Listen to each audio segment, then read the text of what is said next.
Attorney Rufil Fernandez Banyok. Attorney Rufil Fernandez Banyok. Straight to the point. O karon, ania ang inyong anchorman. Veritatem sed pro veritate. Wa kitay mahimo aron sa pagpakigbatok sa kamatuoran, kundili aron sa pagdapig sa kamatuoran. Straight to the point. Luzon, Visayas ug Mindanao, Pilipinas, ug sa katawhan kutob sa mabot sa tong Sibya sa tibuok kalibutan via internet. Maayong buntag ug kumusta? Live gikan sa Queen City of the South, Cebu City, Philippines. Welcome nining atong tulumanon ug inyong tulumanon. Straight to the point. Kinigya po niyo boss kalagad sa kanginan sa kasamang Rufil Fernandez Banyok.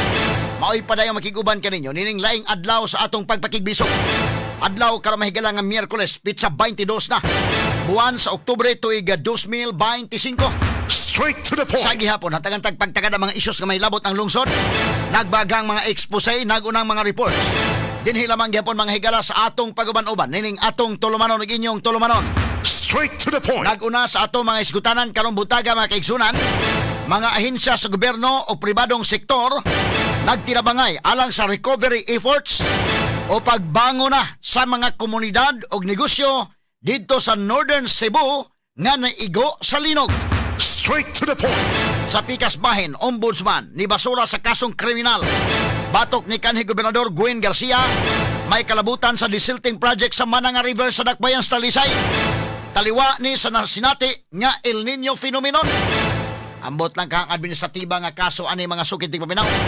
Medyo wa baka mga higala matingala ang katawhan nga medyo do na may kalainan sa panahon ni Martires Day. O gakaron mga higala.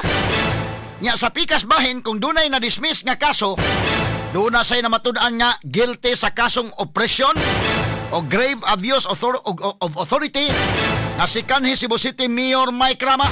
Straight to the point. May kalabutan kini sa pagbalhin o assignment sa upat ka mga kawani sa Cebu City Hall nga niresulta sa pagkalangan sa ilang sweldo sod sa napo kabuan.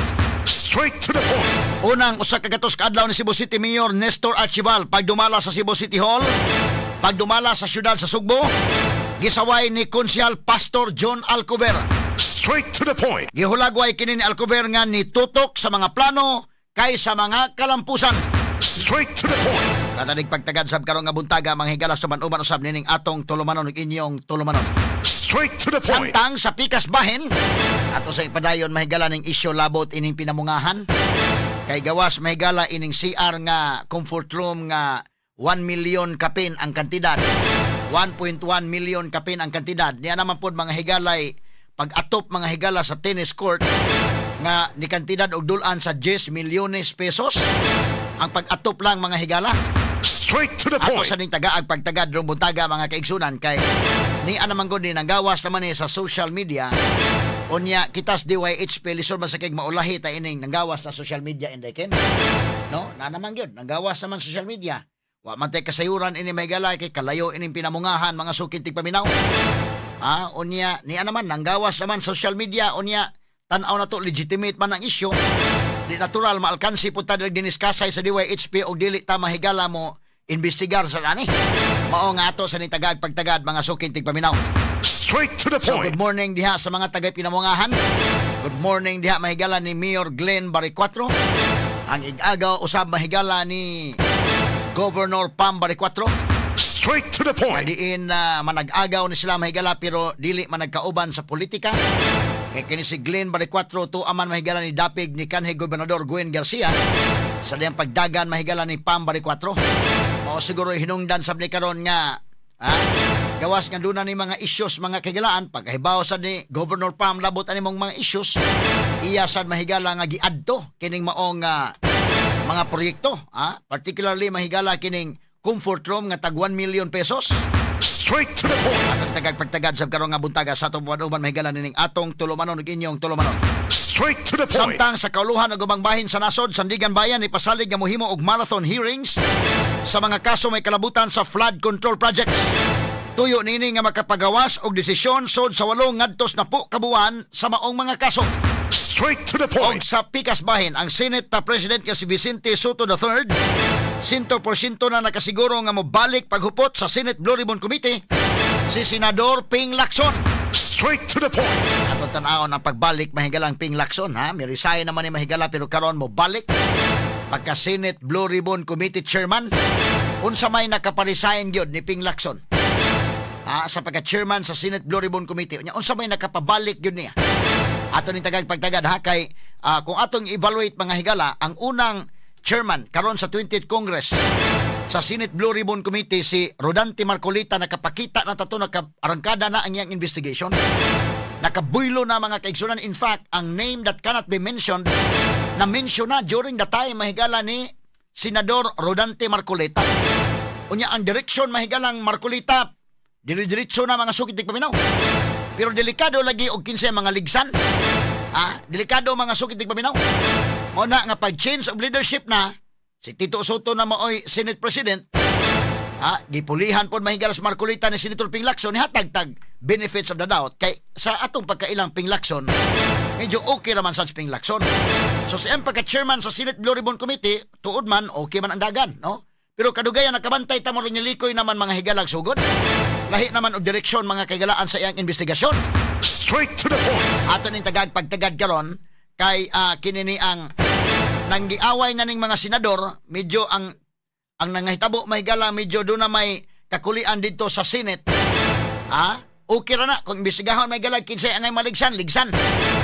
Pero ang diri sa lower house nga di adiri mahigalang power of the purse, di adiri mahigala ang kinini ang gamahanan nga Committee on Appropriations. Si Saldico ra may naigo o may laing naigo. Straight to the point. Og matamaan na si Romualdez, mutabang man ang Senate Blue Ribbon hinuon og kinini ang paubos mga higala o pagbaliwa sa mutama ni Romualdez. Medyo lahi ba ang dagan sa sitwasyon? Unya kung kabantay mo ang mga senador mga higala, balikon ako kung tinuod kinsa involved, ilagyag-yag na kinsa involved. Pero kabantay mo mga higala nga mga senador nga nanga-mention so far kadto naman diya sa minority. Kadto naman mga higalang siyam ka mga senators within that 9 senators lead now by Senator Alan Peter Cayetano nga maoy mao mahigalay minority floor leader. Pero ang kadtong sa majority, ang mga supporters may galang Vicente Soto nga 15 ka mga senador, wa may bisag usang na mention. Straight to the point. Kaanta pagtagad doon mga higala kay matod pa mga sukintig paminaw ni aman mga higalay ngano man ning naunsa man hitabua. Mura man mga kaigalaan og ang katuyuan ini. Ang katuyuan to ang mga higala sa impeachment gyapon ni VP Sara. Kadtong mga senador nga medyo modapig mga higala nga absultos VP Sara, mura mga umay gipang tirahan. Pakita ako no ta mga higalag na ay ko ni maigo sa majority. Para mapatas ba indikin? Para mapatas ba, no? Kay naman mga higalay mga nagawas naman to mga pictures, mga videos ug uban pa nga dunay mga senators nga nanawat sad mga higalag mga contributions gikan sa mga contractors. Straight to the point. Anong murag baliwa man lang? Ug sakop kadto sa majority.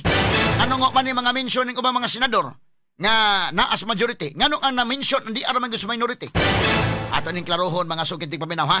Straight to the point. Kunya ato sang balikan mahigala kay diyan naging mga tao nga magsigig chat nako ning uban nga mangayo gisla unsa akong take sa issue mga higala ining Regal POV na ato ning balikan mga higala paghisgot sa ako nang ginaingon mga sukintig paminaw nga kining Regal POV iyan ang katungod no ni Regal Oliva kay namatay freedom of expression.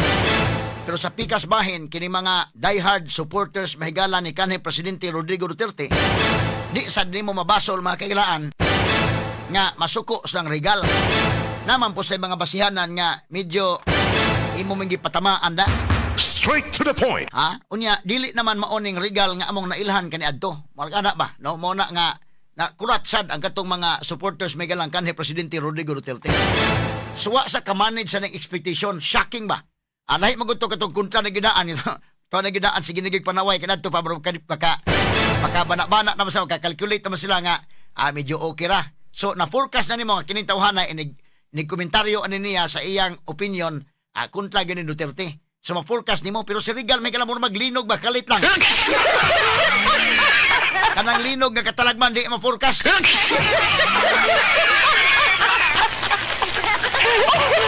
Ato ato lang ni Agi katawa-katawa mga sukit paminaw ha. Pero nasuko ning mga supporters ni kanhi Presidente Rodrigo Duterte na ato ning hatagag pagtagad ron atong i-analisar unsa man gyud niyang POV, unsa man ang content ani. But with due respect mahigala, iya na mga higalang katungod ni Regal Oliva, doon na tayo freedom of expression, pero sa pikas bahin in the park mga higala sa mga supporters ni kanhi Presidente Rodrigo Duterte, doon na po sila basihanan nga masuko sila kay kininiang si Regal Oliva magod mga higala. Panahon lagi sa eleksyon nagpa-isa man siyang kamot po ni kanhi Presidente Rodrigo Duterte. Diha nang laay na napita.